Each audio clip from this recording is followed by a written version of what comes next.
lisani yafqahu qawli amma ba'd. Gimana kabarnya anak-anak semua? Alhamdulillah baik Pak. Alhamdulillah. Baik, sebelumnya Bapak akan mengabsen terlebih dahulu ya. Siapa di sini yang tidak hadir? Asep Alpa Pak. Ya? Asep Alpa. Asep? Iya Pak. Asep kenapa Asep? Tadi katanya banyak pecah tapi nggak izin sama Bapak. Oh iya, apa dapat itu? Oke, selain Asep siapa yang nggak berangkat? Ini Adam. Siapa? Oh yang cowok aja, yang cewek berangkat semua berarti ya? Berangkat. Nah, baik, di sini Bapak akan menjelaskan sedikit tentang materi pembelajaran pada hari ini ya. Jadi di sini Bapak nanti akan menjelaskan kisah tentang Fatimah Zahra dan Uwais Al-Qarni. Siapa di sini yang udah pernah dengar cerita tentang itu? Belum. Ya. Jadi nanti Bapak akan menjelaskan sedikit tentang cerita beliau-beliau.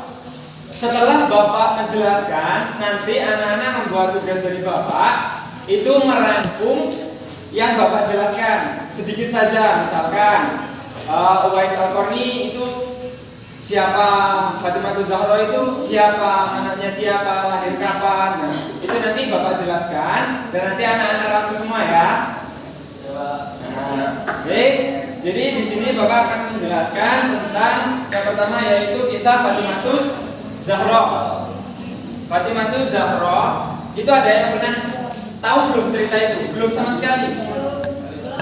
Belum. Nah, jadi Bapak akan menjelaskan Fatimah Zahra itu merupakan anak dari Nabi Muhammad SAW. Lahir pada tanggal 20 Jumadil Akhir. Nah, pada saat itu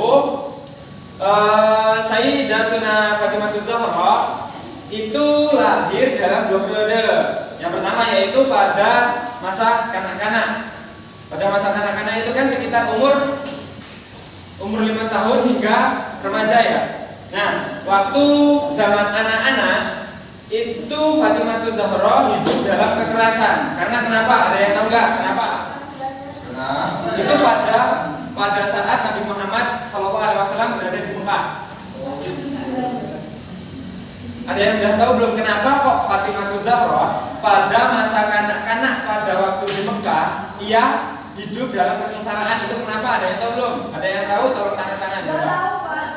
Nggak tahu. Nah, jadi kenapa kok Fatimah Zahra itu berada dalam masa kesengsaraan? Itu karena itu merupakan awal di mana Nabi Muhammad SAW memperjuangkan agama Islam.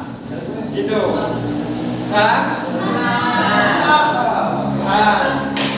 Untuk masa di Madinah itu sudah mulai membaik Fatimah Zahra. Nah, Fatimah Zahra itu merupakan anak dari Kanjeng Nabi, pemimpin umat Islam ya. Nah, namun di sini sifat dari Fatimah Zahra itu tidak sombong dan tidak angkuh. Nah, ini teladan yang bisa kita ambil dari kisah Fatimah Zahra. Itu adalah yang pertama, satu kisah ya, kisah teladan yang dipetik. Nah, yang pertama yaitu apa? Tadi sudah Bapak jelaskan. Ayo. Nah, yang pertama adalah 3 angkuh. Nah, kenapa tidak angkuh? Karena Fatimah ini dididik dengan baik oleh Nabi Muhammad SAW. Walaupun beliau itu adalah anak dari seorang pemimpin besar, tapi Fatimah Zahra ini tidak pernah sombong dalam dirinya. Lalu yang kedua, kesederhanaan. Nah, sifat yang dimiliki oleh Fatimah Zahra yaitu kesederhanaan. Kenapa? Karena waktu berumah tangga dengan Ali itu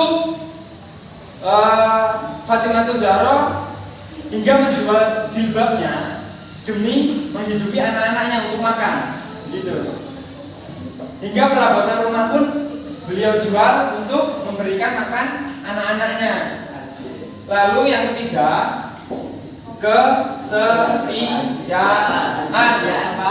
Kenapa kok diambil dari kesetiaan itu? Ini udah SMA, ada yang tahu belum ceritanya? Nah, belum. Kenapa nih Bapak ceritakan ya? Jadi suami dari Fatimah Zahra itu adalah Ali. Nah, di situ beliau berdua memiliki cinta dalam diam. Nah, jadi gini, Fatimah Zahra itu memiliki rasa cemburu kepada Ali hingga berumah tangga. Itu karena kenapa? Karena Ali itu pernah bercerita bahwa ia mencintai seseorang. Nah, di situ membuat cemburu Fatimah. Padahal di situ yang dicintai oleh Ali bin Abi Thalib adalah Fatimah Zahra itu sendiri. Nah, gitu, kesetiaan, cinta dalam diam. Nah, itu. Jadi kisah yang dapat kita ambil, kisah teladan yang dapat kita ambil dari kisah teladan Fatimah Zahra. Nah, itu adalah tiga ini, tidak aku, kesederhanaan dan kesetiaan atau cinta dalam diam yang dianut oleh Ali bin Abi Thalib dan Fatimah Zahra. Nah, di sini ada kisah mengharukan di sini. Kenapa? Ada yang tahu belum? Belum. Nah, kisah mengharukannya adalah ketika Nabi Muhammad SAW menjelang wafat, waktu sakit keras. Nah, itu Fatimah Zahra menangis terseduh-seduh di hadapan Kanjeng Nabi Muhammad SAW. Nah, itu lalu Nabi Muhammad SAW memanggillah Fatimah itu. Fatimah, kemarilah. Lalu dibisikanlah oleh Kanjeng Nabi bahwa Nabi Muhammad SAW akan wafat. Itu untuk yang bisikan pertama, sehingga Fatimah Zahra menangis terseduh-seduh. Lalu dipanggillah lagi oleh Nabi Muhammad SAW. Lalu Fatimah tersenyum. Nah, itu kenapa kok Fatimah tersenyum dan kenapa Fatimah lebih nangis? Nah, itu karena waktu ditanya, kenapa kamu menangis? Lalu dijelaskanlah oleh Fatimah bahwa Nabi Muhammad SAW akan meninggal. Lalu yang kedua, pertanyaan kedua, kenapa engkau tersenyum? Nah, itu karena Nabi Muhammad SAW membisikkan kepada Fatimah bahwa orang yang pertama kali akan menemui Kanjeng Nabi Muhammad SAW di akhirat itu adalah Fatimah. Nah, gitu. Jadi dari Fatimah lahirlah Hasan dan Husain. Nah, Nabi Muhammad SAW pernah berkata, Innal Hasan wal Husain syahida syababi ahli jannah. Sesungguhnya Hasan dan Husain adalah pemimpin dari laki-laki dan pemimpin dari perempuan itu adalah di akhirat nanti adalah Fatimah Zahra. Jadi kita dapat mengambil dari kisah teladan kisah Fatimah Zahra itu adalah tidak angkuh, kesederhanaan dan kesetiaan. Cinta dalam hatinya Fatimah Zahra. Lalu untuk kisah dari Fatimah Zahra ada anak-anak yang kurang paham dari kisah ini.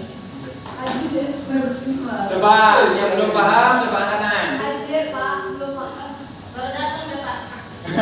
Coba ada Aji udah hafal, udah paham? Belum nyampe yang bisa paham di kisah Fatimah Zahra. Dari awal sih. Nah, sini kalau misalkan belum paham, itu kan besok kita masih bertemu lagi nanti bahas. Nah, kalau ingin penasaran di hari ini, tanyalah dengan Nak Wahyu. Hafal ya. Nah, lalu untuk kisah berikutnya yaitu Uwais Al-Qarni. Nah, siapa yang pernah dengar dari kisah cerita Uwais Al-Qarni? Ada Nak Wahyu tadi angkat tangan. Coba. Bagus bilang. Pas kita ada kuis nanti. Nah, jadi gini, Bapak akan menjelaskan tentang kisah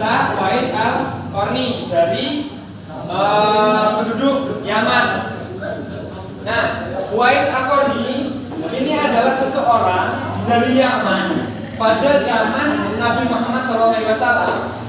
Ia disebutkan oleh Kanjeng Nabi Muhammad SAW bahwa ia akan masuk surga. Kenapa? Karena ia berbakti kepada orang tuanya, gitu. Nah, Uwais Al-Qarni ini merupakan seorang yang belum pernah bertemu sama sekali dengan Nabi. Tapi Nabi Muhammad SAW pernah berkata kepada sahabatnya bahwa jika engkau bertemu dengan seseorang bernama Uwais Al-Qarni, maka mintalah doa padanya, karena doanya makbul. Nah, terheran-heranlah para sahabat itu, karena kenapa?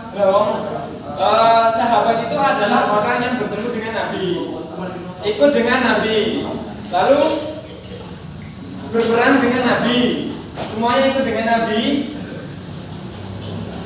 Seharusnya sahabatlah yang doanya makbul. Tapi kenapa kok malah bertemu suruh meminta dengan Uwais Al-Qarni? Nah, beliau tidak ada yang tahu bahwa Uwais Al-Qarni ini sangat berbakti pada orang tuanya. Kan ada hadis yaitu,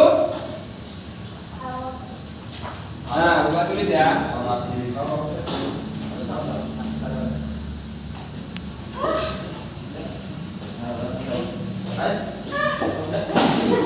Capek lo.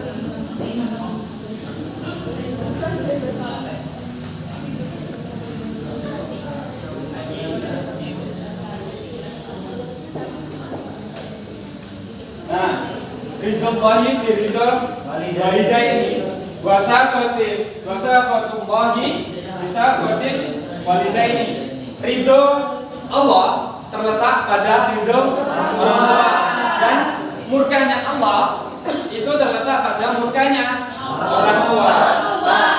Jadi kita sebagai anak dari ibu bapak itu kita harus menghormati orang tua kita. Karena kenapa? Inilah kisah dari kisah Uwais Al-Qarni ini tadi yang saya baru jelaskan, bahwa kita harus berbakti pada orang tua, maka ridho Allah akan meridhoi kita, gitu. Nah, jadi ada yang kurang paham dari kisah Uwais Al-Qarni. Kisah yang dapat diambil, teladan yang dapat kita ambil dari kisah Uwais Al-Qarni, siapa yang bisa menyebutkan? Tadi sudah Bapak jelaskan. Coba anak-anak. Kepada anak Tommy dipersilahkan Tommy. Tadi telah dijelaskan Uwais Al-Qarni bahwa Uwais Al-Qarni adalah penduduk surga. Nah, itu alasannya kenapa? Coba angkat tangan. Kepada anak Haji. Karena taat kepada orang tua. Ya, betul sekali. Ya, dari Bapak jelasan kita bisa mengerti berbakti kepada orang tua. nah, siap, betul sekali. Nah, jadi dari kisah teladan dua tokoh ini kita dapat mengerti tidak angkuh sesuai dengan pangkat dia. Jadi kalau misalkan kita bismillah menjadi seorang profesor, menjadi seorang dosen ataupun guru, itu pesan Bapak, janganlah angkuh terhadap orang-orang sekitar. Bahwa kenapa? Bahwa kita semua kelak akan turun ke bumi juga. Gitu. Karena kenapa? Karena orang Bapak itu pasti minta pertolongan kepada orang lain. Janganlah angkuh kalian. Gitu.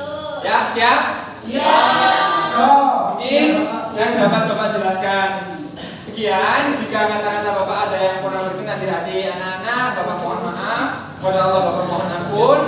Di sini Bapak akhiri. Wabillahi taufiq wal hidayah. Wassalamualaikum warahmatullahi wabarakatuh. Waalaikumsalam warahmatullahi wabarakatuh.